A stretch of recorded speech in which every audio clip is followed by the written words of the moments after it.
നമസ്കാരം. തലച്ചോറ് കരണ്ട് ഉൽപ്പാദിപ്പിക്കുന്നുണ്ട് എന്ന് പറഞ്ഞാൽ നിങ്ങൾ വിശ്വസിക്കൂ? എന്നാൽ വിശ്വസിച്ചേ മതിയാവും. അതാണ് സത്യം. തലച്ചോറിലെ കോശങ്ങളുടെ പ്രവർത്തന ഫലമായിട്ടാണ് ഈ കരണ്ട് ഉണ്ടാകുന്നത്. തലച്ചോറിന്റെ ഈ ഇലക്ട്രിക്കൽ ആക്ടിവിറ്റിയാണ് നമ്മുടെ ചിന്ത, വികാരങ്ങൾ, ഓർമ്മ, ശരീരത്തിന്റെ ചലനങ്ങൾ എന്നിവയൊക്കെ നിയന്ത്രിക്കുന്നത്. ഇതുകൊണ്ടൊക്കെ തന്നെ ശരീരത്തിന് മൊത്തം ആവശ്യമായ ഊർജത്തിന്റെ ഏകദേശം 20% തലച്ചോറിന് മാത്രം വേണ്ടി വരുന്നു. പക്ഷെ തലയിലേക്ക് കരണ്ട് കമ്പി കണക്ട് ചെയ്തിട്ട് വീട്ടിൽ ലൈറ്റ് കത്തിക്കാം എന്ന് വിചാരിക്കരുത്. വളരെ നേരിയ അളവിൽ മൈക്രോ വോൾട്സിൽ മാത്രമാണ് കരണ്ട് തലച്ചോറിൽ നിന്ന് ഉൽപ്പാദിപ്പിക്കുന്നത്. എന്നാൽ നമുക്ക് തലച്ചോറിന്റെ ഈ ഇലക്ട്രിക്കൽ സിഗ്നലുകൾ റെക്കോർഡ് ചെയ്യാനുള്ള ഒരു ടെസ്റ്റ് ഉണ്ട്. അതാണ് ചുരുക്കത്തിൽ EEG എന്ന് പറയുന്ന ഇലക്ട്രോ എൻസെഫലോഗ്രാം. എന്താണ് ഈ EEG? തലച്ചോറിലെ കോശങ്ങളുടെ ഇലക്ട്രിക്കൽ ആക്ടിവിറ്റി റെക്കോർഡ് ചെയ്യുകയാണ് EEG കൊണ്ട് നമ്മൾ ചെയ്യുന്നത്. തലച്ചോറിന്റെ ഇലക്ട്രിക്കൽ ആക്ടിവിറ്റി എന്ന് പറയുമ്പോൾ അത് രണ്ട് തരത്തിലുണ്ടാവും. ഒന്ന് സ്പോണ്ടേനിയസ് ആക്ടിവിറ്റി, അതായത് നോർമലായ ഒരാളിൽ സാധാരണഗതിയിൽ തലച്ചോറിൽ നിന്ന് സ്വാഭാവികമായി ഉണ്ടായിക്കൊണ്ടിരിക്കുന്ന ഇലക്ട്രിക്കൽ ആക്ടിവിറ്റി. മനസ്സിലായില്ലേ? രണ്ട് ഇവന്റ് റിലേറ്റഡ് പൊട്ടൻഷ്യൽ എന്ന് വെച്ചാൽ രോഗമുള്ള ഒരാൾക്ക്, ഉദാഹരണത്തിന് അപസ്മാരമുള്ള ഒരാൾക്ക് അതിന്റെ ഫലമായിട്ട് ഇടയ്ക്കിടയ്ക്കോ തുടർച്ചയായോ തലച്ചോറിൽ നിന്നുണ്ടാകുന്ന അബ്നോർമലായ അസാധാരണമായിട്ടുള്ള ഇലക്ട്രിക്കൽ ആക്ടിവിറ്റി. ഇത് രണ്ടും EEG വഴി നമുക്ക് റെക്കോർഡ് ചെയ്യാൻ പറ്റും. എന്തൊക്കെ രോഗങ്ങളിലാണ് EEG ടെസ്റ്റ് വേണ്ടി വരുന്നത്? ഒന്ന് അപസ്മാരം അഥവാ എപ്പിലെപ്സി. തലച്ചോറിന്റെ ഇലക്ട്രിക്കൽ ആക്ടിവിറ്റിയിൽ വരുന്ന തകരാറുകൾ മൂലമാണ് അപസ്മാരം ഉണ്ടാകുന്നത്. അതുകൊണ്ട് തന്നെ സ്വാഭാവികമായിട്ടും അപസ്മാര രോഗത്തിന്റെ വിശദമായ പരിശോധനയ്ക്ക് വേണ്ടി തന്നെയാണ് EEG ഏറ്റവും കൂടുതലായി ചെയ്യേണ്ടി വരുന്നത്. രോഗിക്ക് അബോധാവസ്ഥയോ അല്ലെങ്കിൽ അപസ്മാരം എന്ന് സംശയിക്കാവുന്ന ലക്ഷണങ്ങളോ ഉണ്ടായാൽ അത് അപസ്മാരം തന്നെയാണോ അതോ അതുപോലെയുള്ള മറ്റെന്തെങ്കിലും ആണോ എന്നറിയാനുള്ള ഒരു പ്രധാനപ്പെട്ട ടെസ്റ്റാണ് EEG. എല്ലായ്പ്പോഴും അപസ്മാരത്തിന് കാരണമായ ഇലക്ട്രിക്കൽ തരംഗങ്ങൾ EEGയിൽ കിട്ടിക്കൊള്ളണമെന്നില്ലെങ്കിൽ പോലും രോഗനിർണയത്തിന് EEG വളരെ പ്രധാനപ്പെട്ട ഒരു പങ്ക് വഹിക്കുന്നുണ്ട്.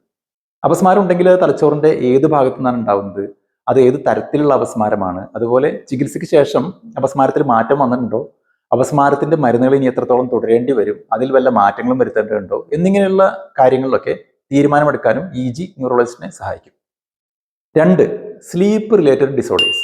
ഉറക്കത്തിൽ ഉണ്ടാകുന്ന പല അസുഖങ്ങളുടെയും വിശദമായ പരിശോധനയ്ക്ക് വേണ്ടി EEG ടെസ്റ്റ് ചെയ്യാറുണ്ട്. ഉറക്കത്തിൽ ചിലർക്കുണ്ടാകുന്ന കൈകാലുകളുടെ വിശദീകരിക്കാനാവാത്ത ചലനങ്ങൾ, ഒച്ചയിടൽ, പെട്ടെന്ന് ഞെട്ടിയണീക്കൽ, ഉറക്കത്തിലുള്ള നടത്തം, കൂർക്കമരിയോടൊപ്പം വരുന്ന സ്ലീപ്പ് അപ്നിയ എന്ന രോഗാവസ്ഥ എന്നിങ്ങനെയുള്ള പല അസുഖങ്ങളുടെയും ഇവാലുവേഷന്റെ ഭാഗമായിട്ട് EEG ടെസ്റ്റ് എടുക്കേണ്ടി വരാറുണ്ട്. മൂന്ന് എൻസെഫലോപ്പതീസ്. പലതരം കാരണങ്ങൾ കൊണ്ടുണ്ടാകുന്ന എൻസെഫലോപ്പതി എന്ന തലച്ചോറിന്റെ പ്രവർത്തനം മന്ദീഭവിക്കുന്ന അവസ്ഥ എത്രത്തോളം ഗുരുതരമാണെന്നറിയാൻ EEG സഹായിക്കും. ലിവർ ഫെയിലിയർ, കിഡ്നി ഫെയിലിയർ, വിഷബാധ, അങ്ങനെ പല സാഹചര്യങ്ങളും വന്ന് തലച്ചോറിന്റെ പ്രവർത്തനത്തെ ബാധിക്കുമ്പോൾ കാർഡിയക് അറസ്റ്റ് വന്ന് തലച്ചോറിലേക്കുള്ള രക്തപ്രവാഹം താൽക്കാലികമായി നിന്ന് തലച്ചോറിന്റെ പ്രവർത്തനം മോശമാകുമ്പോൾ, അതായത് ഹൈപ്പോക്സിക് ഇസ്കീമിക് എൻസെഫലോപ്പതി എന്ന അവസ്ഥയിൽ ഇതിലൊക്കെ EEG ചെയ്തു നോക്കേണ്ടി വരും. 4 ബ്രെയിൻ ഡെത്ത്. കോമയിൽ കിടക്കുന്ന രോഗി, ഹൃദയത്തിന്റെ പ്രവർത്തനം ഒഴിച്ചു നിർത്തിയാൽ മറ്റ് പ്രതികരണങ്ങളൊന്നുമില്ലാതെ വെന്റിലേറ്ററിന്റെ സഹായത്താൽ കഴിയുന്ന രോഗി. ആ രോഗി ബ്രെയിൻ ഡെഡ് ആണോ, അതായത് തലച്ചോറിന്റെ പ്രവർത്തനം ഇനി തിരിച്ചു വരാത്ത രീതിയിൽ ഇല്ലാതായിരിക്കുന്നു എന്ന് മനസ്സിലാക്കാനായി മറ്റ് ടെസ്റ്റുകളുടെ കൂടെ EEG ചെയ്തു നോക്കാറുണ്ട്.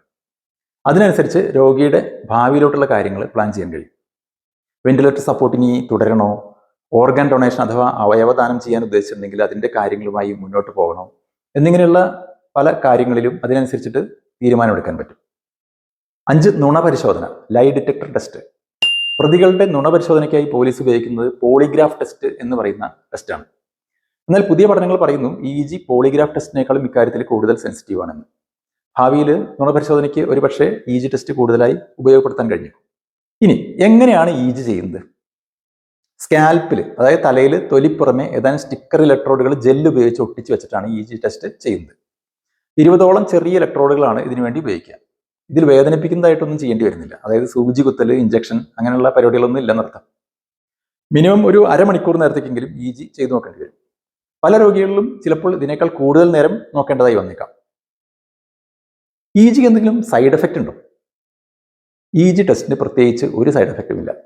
എന്നല്ല, ഏത് പ്രായക്കാർക്കും എപ്പോൾ വേണമെങ്കിലും ചെയ്യാവുന്ന ഒരു ടെസ്റ്റാണ്. EEG ചെയ്യാൻ വരുമ്പോൾ പ്രത്യേകിച്ച് എന്തെങ്കിലും തയ്യാറെടുപ്പ് വേണോ? വേണം. തലയിൽ എണ്ണ തേക്കാൻ പാടില്ല, ക്രീമോ ജെല്ലോ ഒന്നും തേക്കരുത്. മുടി ഷാമ്പു ഇട്ട് നന്നായി കഴുകി ഉണക്കി വരണം. EEG ചെയ്യാൻ വരുന്നതിന്റെ തലേദിവസം രാത്രി ഉറക്കത്തിരി കുറവാണെങ്കിൽ ചിലപ്പോൾ നല്ലവണ്ണം ഉറങ്ങിയതിന് ശേഷം EEG ചെയ്യുമ്പോൾ കിട്ടാത്ത പല തകരാറുകളും വ്യത്യാസങ്ങളും കുറച്ചുകൂടി വ്യക്തമായി കിട്ടിയേക്കാം. അതുകൊണ്ട് ചില കേസുകളിൽ അതൊരു നിർദ്ദേശമായിട്ട് പ്രത്യേകം പറയാറുണ്ട്. Sleep deprivation is an activation procedure for EEG. Pregnant ആയ ആളുകൾക്ക് EEG ചെയ്യാമോ? തീർച്ചയായും ചെയ്യാം. EG പ്രഗ്നന്റ് ആയ വ്യക്തിയെയോ വയറ്റിലുള്ള കുഞ്ഞിനെയോ ബാധിക്കുന്ന ഒരു ടെസ്റ്റ് അല്ല. ഹൈപ്പർ വെന്റിലേഷൻ പോലുള്ള ആക്ടിവേഷൻ പ്രൊസീജിയറുകൾ പ്രഗ്നൻസിയിൽ പൊതുവെ ചെയ്യാറില്ലെന്ന് മാത്രം. തലയിൽ മുറിവോ ബാൻഡേജോ മുറിവിന്റെ ഡ്രസ്സിങ്ങോ എന്തെങ്കിലുമൊക്കെ ഉണ്ടെങ്കിൽ ഇലക്ട്രോഡുകൾ ഒട്ടിച്ചു വെക്കാൻ കുറച്ച് ബുദ്ധിമുട്ടുള്ളതുകൊണ്ട് EG ചെയ്യുക അത്ര ഈസി ആയിരിക്കില്ല. ചെറിയ കുട്ടികൾക്കും അല്ലെങ്കിൽ EG ചെയ്യാൻ ശരിക്കും കോപ്പറേറ്റീവ് അല്ലാത്ത ആളുകൾക്കും EG ചെയ്യുമ്പോൾ ചിലപ്പോൾ കുറച്ച് നേരത്തേക്ക് ചെറിയ മയക്കത്തിനുള്ള എന്തെങ്കിലും മരുന്ന് കൊടുക്കേണ്ടതായി വന്നേക്കാം. ഇനി എന്താണ് വീഡിയോ EG? അങ്ങനെയുണ്ടല്ലോ ഒരു സംഗതി. സാധാരണ ചെയ്യുന്ന EGയുടെ കുറച്ചുകൂടി എക്സ്റ്റെൻഡഡ് ആയിട്ടുള്ള ഒരു സംഭവമാണ് വീഡിയോ EG. ഇതിൽ രോഗിയെ അഡ്മിറ്റ് ചെയ്ത് 1-2 അല്ലെങ്കിൽ വേണ്ടിയെന്നാൽ അതിൽ കൂടുതൽ ദിവസത്തേക്കോ തുടർച്ചയായിട്ട് EG റെക്കോർഡ് ചെയ്യുന്നു. അതോടൊപ്പം രോഗിയുടെ വീഡിയോയും തുടർച്ചയായി റെക്കോർഡ് ചെയ്യപ്പെടും. അതുകൊണ്ടാണ് വീഡിയോ EG എന്ന് പറയുന്നത്. അപ്പോൾ EG ചെയ്തുകൊണ്ടിരിക്കുന്ന സമയത്ത് രോഗിക്ക് അപസ്മാരത്തിന് സമാനമായിട്ടുള്ള ലക്ഷണങ്ങൾ എന്തെങ്കിലും ഉണ്ടാവുകയാണെങ്കിൽ അതും EGയിൽ ആ സമയത്ത് കാണുന്ന വ്യത്യാസങ്ങളും തമ്മിൽ ഒത്തു പോകുന്നുണ്ടോ എന്ന് പരിശോധിച്ച് നോക്കാൻ പറ്റും. അത് രോഗനിർണയത്തിൽ വളരെ പ്രധാനപ്പെട്ട പങ്കാണ് വഹിക്കുക. അപ്പോൾ നിങ്ങൾക്ക് EG ടെസ്റ്റിനെ കുറിച്ചിട്ട് ഏകദേശ ധാരണ കിട്ടിക്കാണുമെന്ന് കരുതുന്നു. ഈ വീഡിയോ നിങ്ങൾക്ക് ഉപകാരപ്പെട്ടെങ്കിൽ ഒന്ന് ലൈക്ക് ചെയ്യുക, മറ്റുള്ളവർക്കായി ഷെയർ ചെയ്യുക. ചാനൽ ഇതുവരെ സബ്സ്ക്രൈബ് ചെയ്തിട്ടില്ലെങ്കിൽ അതുകൂടി ഒന്ന് ചെയ്തേക്കുക. ഈ വിഷയത്തിൽ നിങ്ങൾക്ക് എന്തെങ്കിലും സംശയങ്ങൾ ഉണ്ടെങ്കിൽ താഴെ കമൻ്റായി പോസ്റ്റ് ചെയ്യുക. തീർച്ചയായും മറുപടി തരുന്നതായിരിക്കും. അപ്പോൾ മറ്റൊരു വീഡിയോയുമായി വരുന്നവരെ ഗുഡ് ബൈ.